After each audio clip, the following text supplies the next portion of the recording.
इसके बाद अगर कोई आदमी औरत का बलात्कार करता है, ज़िना बिल जब्र करता है, उसके लिए सज़ाए मौत। अक्सर सब मज़हब में सिखाया जाता है कि औरतों को छेड़ना नहीं चाहिए, औरतों का बलात्कार नहीं करना चाहिए, ज़िना बिल जब्र नहीं करना चाहिए। हिंदुज़म में सिखाया जाता है, ईसाईयत में सिखाया जाता है, इस्लाम में भी।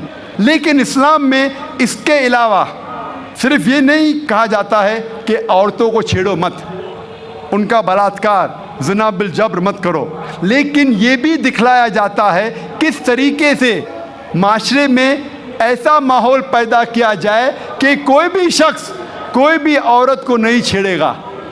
बलात्कार करने की बात तो दूर है, छेड़ेगा ही नहीं। इस्लाम में हिजाब है।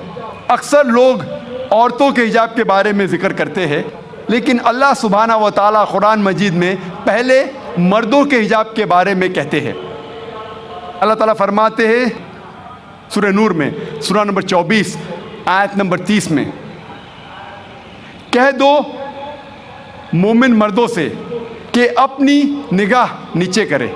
जब भी कोई आदमी कोई औरत को देखता है और बुरे ख्यालात आते हैं, कुरान मजीद में भी लिखा है फ़ौरन अपनी नज़र को नीचे करना चाहिए। इसके बाद अल्लाह ताला फरमाते हैं औरतों के हिजाब के बारे में। सूरह नूर सूरह नंबर 24 आयत नंबर 31 में अल्लाह ताला फरमाते हैं, कह दो मोमिनात से, मोमिन औरतों से कि अपनी नज़र नीचे करें और अपने चादर को सीने पे ढके और अपनी जीनत की नुमाइश न करे, सिर्फ जो आम तौर पे ज़ाहिर है, उसके अलावा अपनी जीनत को छुपाए। सिर्फ महरम के सामने इजाज़त है, उनके शौहर, लड़के, वालिद वगैरह। इस्लाम में जब हम कुरान और सही हदीस पढ़ते हैं, हिजाब के 6 नुकात है। सबसे पहले नुक्ता है सतर, मर्द के लिए नाफ से लेके घुटने तक एक्सटेंट। औरतों के लिए सारा जिस्म छुपा होना चाहिए, सिर्फ चेहरा और हाथ कलाई तक खुला रह सकता है। बाकी 5 नुकात मर्द और औरत में यकसा है। दूसरा नुक्ता, कपड़े इतने महीन नहीं होना चाहिए, इतने पतले नहीं होना चाहिए जिसके थ्रू आप देख सकें।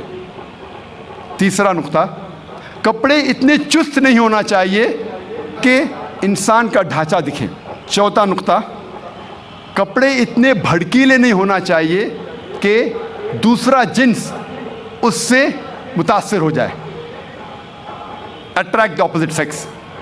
पांचवा नुक्ता, कपड़े दूसरे जिन्स के नहीं पहनना चाहिए। और छठा नुक्ता, दूसरे मज़हब की निशानी वाले कपड़े मत पहनिए। ये 6 नुकात है। इसके बाद अल्लाह ताला फरमाते हैं सूरह अहज़ाब में, सूरह नंबर 33 आयत नंबर 59 में, ए नबी कह दो अपने बीवियों से, अपने बेटियों से और मोमिनात से, मोमिन औरतों से, जब भी वो बाहर जाए तो जिल्बाब ओढ़े, अपनी चादर को अपने जिस्म पे ओढ़ ले, ताकि लोग उन्हें पहचान सके और कोई भी उन्हें नहीं छेड़े। कुरान में हिजाब क्यों किया जाता है लिखा है, ताकि लोग उन्हें पहचान सके और कोई भी शख्स उन्हें नहीं छेड़े। मिसाल के तौर पे, अगर 2 जुड़वा बहन जो बहुत खूबसूरत है, यकसा खूबसूरत है, अगर हैदराबाद के सड़क पे चल रही है, दोनों बहन हैदराबाद के सड़क पे चल रही है, दोनों खूबसूरत है, यकसा खूबसूरत है, जुड़वा बहन है। एक बहन पहनी हुई है इस्लामिक लिबास, इस्लामी लिबास, सारा जिस्म ढका हुआ है, सिर्फ चेहरा और हाथ कलाई तक खुले हैं। दूसरी बहन मगरबी लिबास पहनी हुई है, मिनी स्कर्ट्स और शॉर्ट्स, और दोनों बहन चल रहे हैं हैदराबाद की सड़क पर। कोने पे एक लफंगा खड़ा है लड़की को छेड़ने के लिए। मैं पूछना चाहता हूँ, वो किसको छेड़ेगा? वो बहन जो इस्लामी लिबास में है, या वो बहन जो मगरबी लिबास में है, मिनी स्कर्ट्स और शॉर्ट्स, किसको छेड़ेगा? किसको छेड़ेगा? वो बहन जो मगरबी लिबास पहनी हुई है, मिनी स्कर्ट्स और शॉर्ट्स।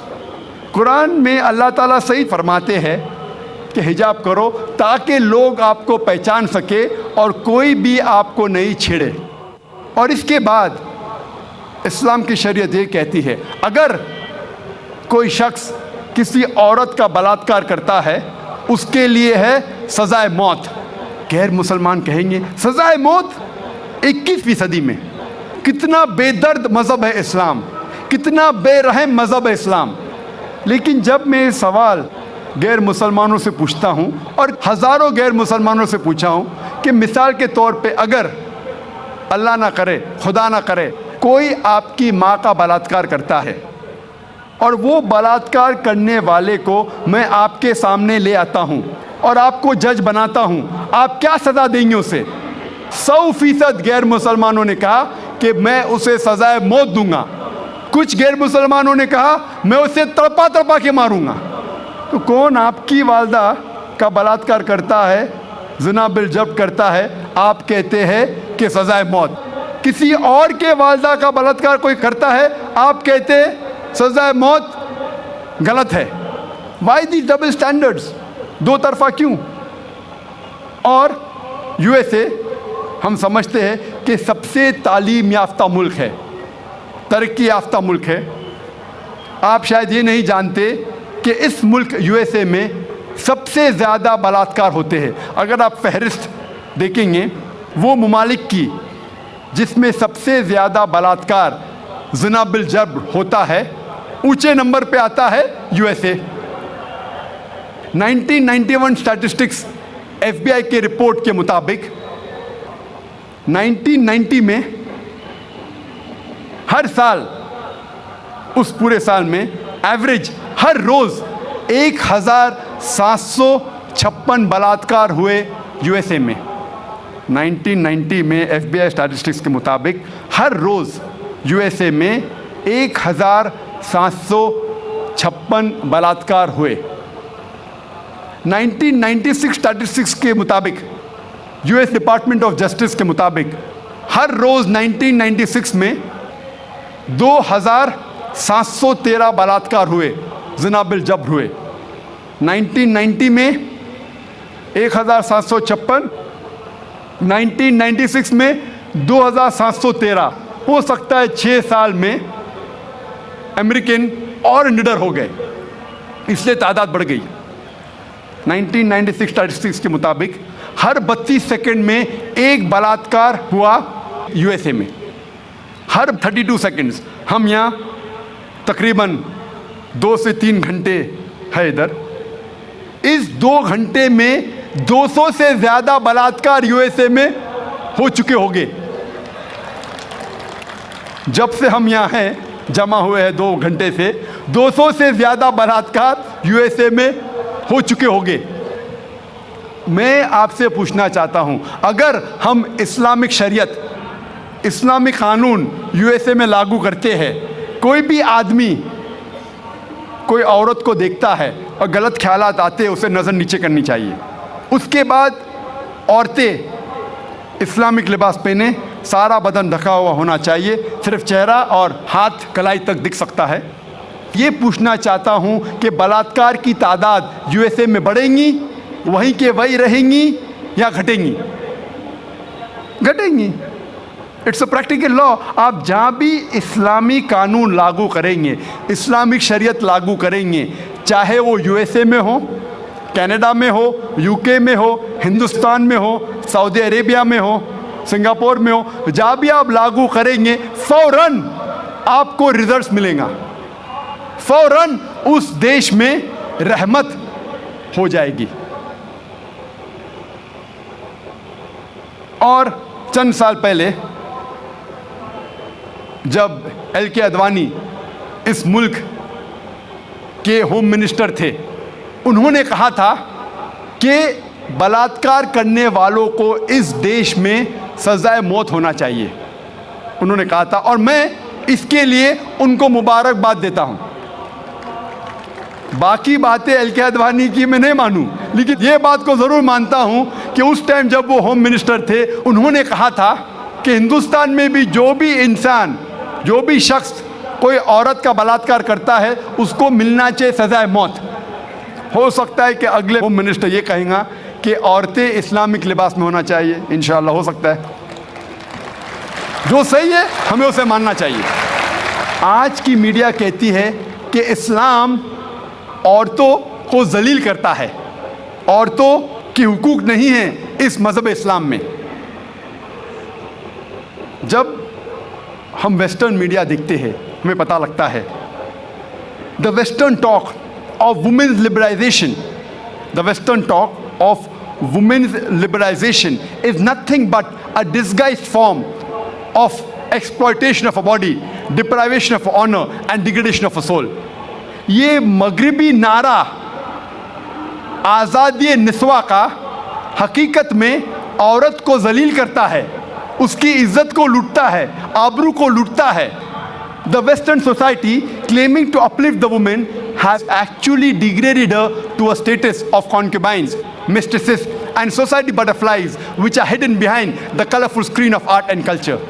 ये मगरबी तहजीब जब कहती है कि हम औरतों के दर्जे को बुलंद करते हैं, हकीकत में वो औरतों को तवाइफ बनाते हैं, रखेल बनाते हैं, बाजार की जीनत बनाते हैं, आर्ट और कल्चर के रंगीन पर्दे के पीछे।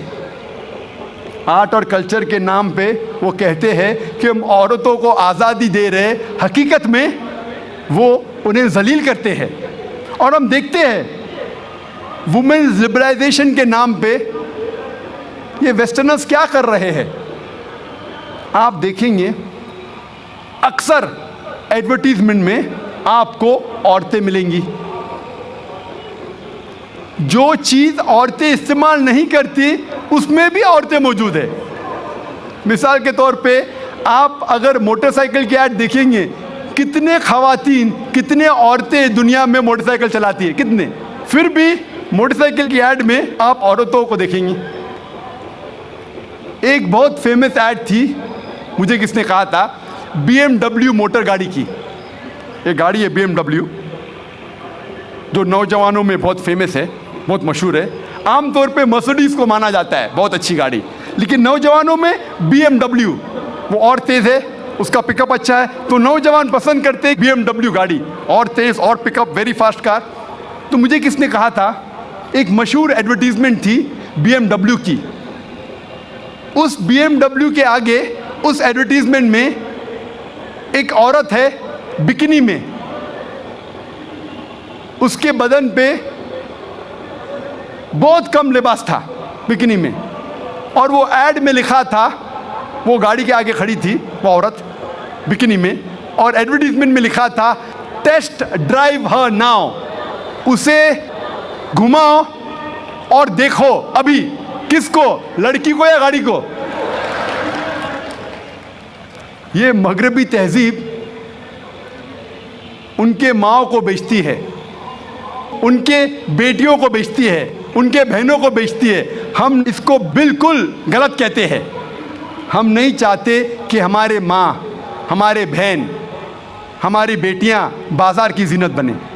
वो लिबरलाइजेशन के नाम पे, तरक्की के नाम पे अपने खातून, अपने औरतों को बेच रही है। और हम देखते हैं कि जितना भी मीडिया इस्लाम को बदनाम कर रही है, उतना ही इस्लाम फैल रहा है।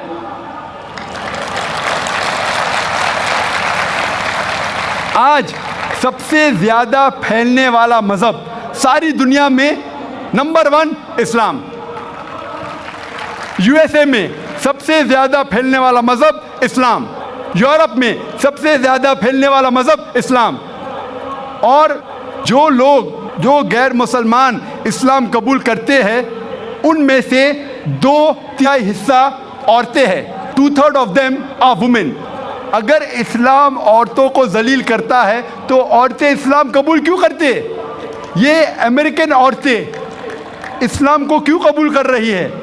ये यूरोपियन औरतें इस्लाम को क्यों कबूल कर रही है? क्योंकि वो जानते हैं कि औरतों के मसाइल का हल इस्लाम है। वो जानते हैं कि औरतों के लिए रहमत है इस्लाम।